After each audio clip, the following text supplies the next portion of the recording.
Hello hello साथीहरू, आज चाहिँ हामी गोदावरी गएको थियौँ है।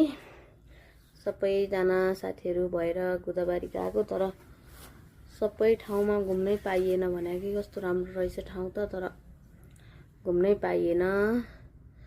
हामीलाई समय अलि 2-3 बजे गएको थियौँ हामी, त्यही भएर मेरो बुढा र छोरी अनि साथीहरू छन् हाम्रो टन्नै, अनि आन्टी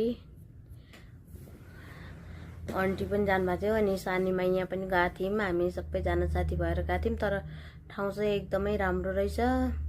हामी ढिला गयौँ के, पहिला अब बिहानै 6-7 बजीतिर जान पाएको हुन्थ्यो, तर ढिला गयौँ कि। ढिला जाँदाखेरि अनि 5 बजे बन्द भइहाल्दो रहेछ। हेर्नु न, त्यहाँ टिकटक बनाउनु लाग्छन् फेरि साथीहरू, सिटी हान्दै आइरहेको थियो है। सानमायाले फेरि हाई भनिरहेको छिन् यहाँ। अनि यस ठाउँ त एकदमै, मलाई त एकदमै राम्रो लाग्यो।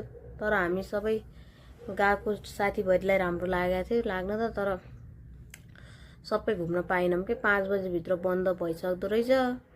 अनि त्यहाँ त त्यसपछि अनि हामी फेरि अनि कता डुल्न लाग्यौँ र अनि ढिला भयो कि साथीहरू।